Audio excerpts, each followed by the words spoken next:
Hai, kembali lagi bersama saya Maria Capa. Saya akan memberikan video tentang edukasi. Pada video ini, edukasi yang akan saya berikan yaitu mengenai vaksin hidrofag pada ikan lele.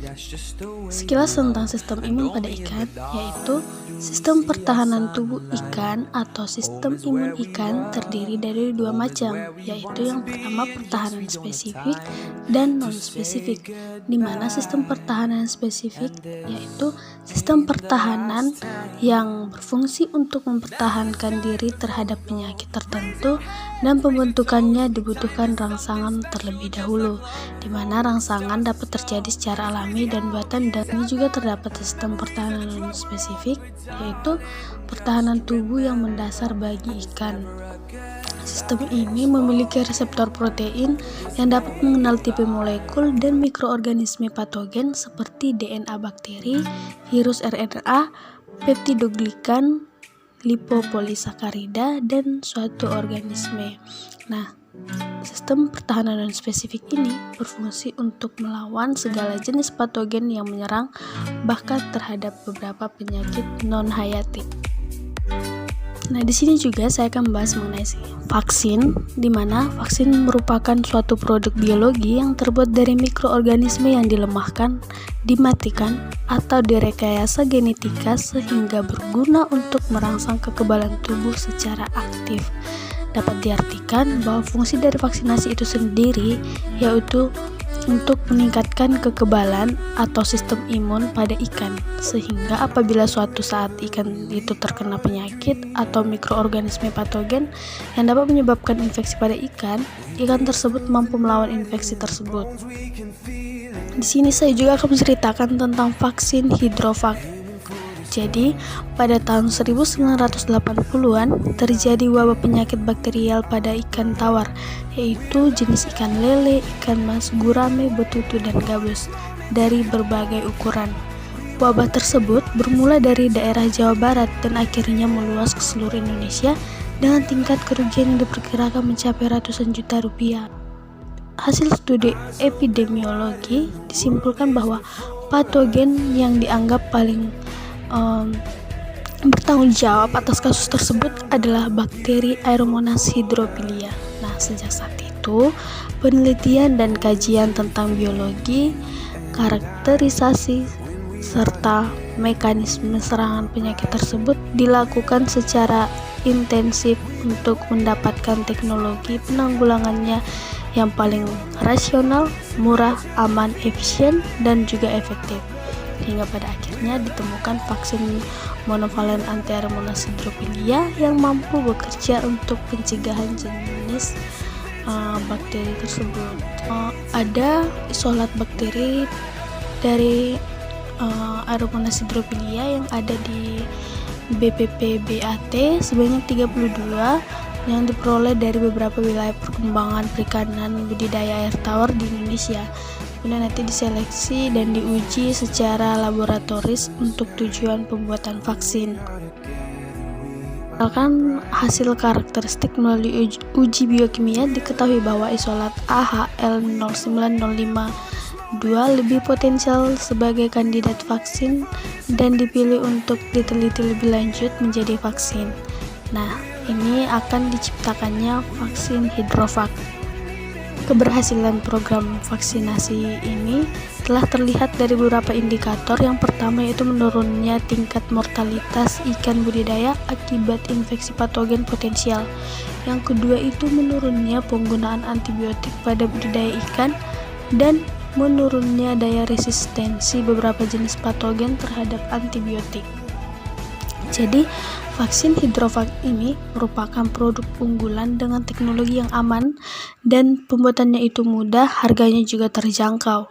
Vaksin hidrofag ini mengandung bakteri Aeromonas hydrophila AHL0905-2 inaktif atau mati dengan konsentrasi 1011 CFU per mililiter.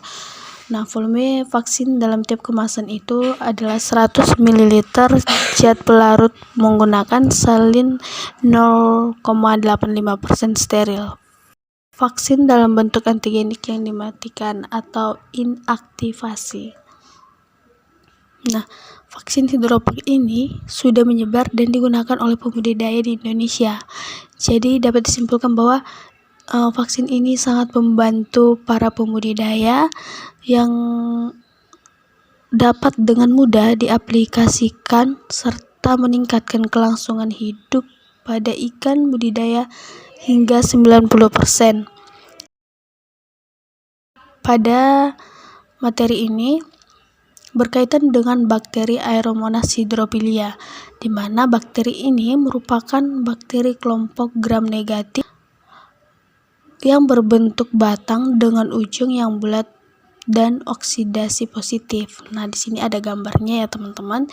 Bakteri ini bergerak aktif menggunakan struktur yang disebut dengan flagella. Aeromonas ini juga saat menginfeksi tubuh ikan akan menghasilkan toksin atau racun, di mana toksin ini dihasilkan dalam berbagai jenis seperti eksotoksin, alfa dan beta hemosilin, enterotoksin, sitoksin, S-layer, dan aerolisin. Nah, sangat erat hubungannya dengan penyakit Aeromonas septicemia. Nah, penyakit ini disebabkan oleh infeksi bakteri Aeromonas hydrophila yang merupakan penyakit bakterial yang bersifat akut, menginfeksi semua umur dan jenis ikan air tawar, khususnya mempengaruhi ikan lele atau yang disebut dengan Clarias gripinus. Nah, penyakit ini dapat mengakibatkan kematian hingga 100% dan sering menimbulkan kerugian yang sangat signifikan ya teman-teman. Jadi umumnya dia itu menyerang sistem pernapasan dulu dan menyerang sistem peredaran darah pada ikan lele. Nah, adapun gejalanya yaitu nafsu makan dari ikan itu menurun atau hilang, kemudian perubahan perilakunya seperti menjadi lesu atau apatis, dan biasanya dia mengeluarkan lendir yang berlebihan.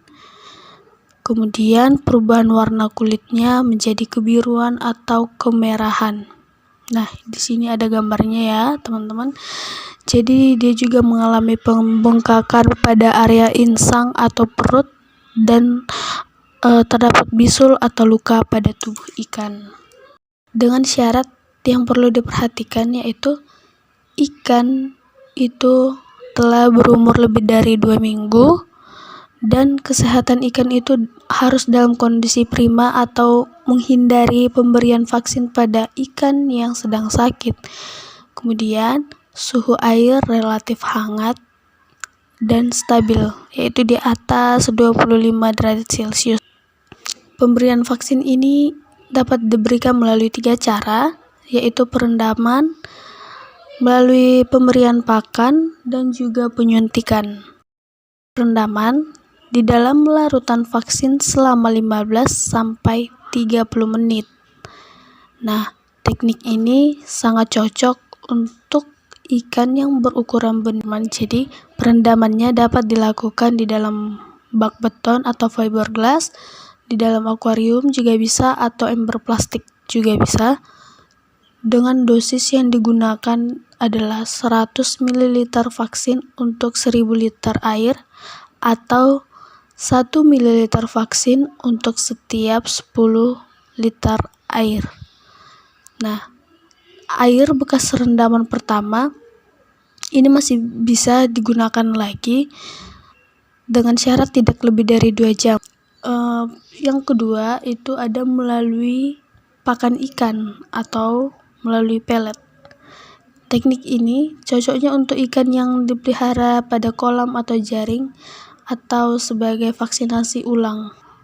Vaksin ini diencerkan terlebih dahulu dengan air bersih, kemudian kita masukkan ke dalam alat semprot atau spray. Kita semprotkan larutan vaksin tersebut ke pakan secara merata. Kemudian dikeringkan, selanjutnya diberikan pada ikan seperti biasa dengan dosis yaitu 2-3 ml per kilogram bobot tubuh ikan. Jadi pemberian vaksin ini dilakukan selama 5-7 hari berturut-turut. Kemudian melalui penyuntikan ini diaplikasikan untuk ikan yang berukuran lebih dari 5 gram per ekor atau sudah menjadi calon induk, dengan dosis yang diberikan yaitu 0,1 ml per ekor. Jadi penyuntikannya dapat dilakukan melalui rongga perut atau dimasukkan ke otot dengan sudut kemiringan jarum suntik 30 derajat. Kita memperoleh bahwa pemberian vaksin itu terbukti meningkatkan nafsu makan ikan sehingga pertumbuhannya meningkat dan kelangsungan hidup ikan mencapai 75% hingga 99%. Ya, sekian dari saya. Semoga dapat memberikan edukasi untuk kita.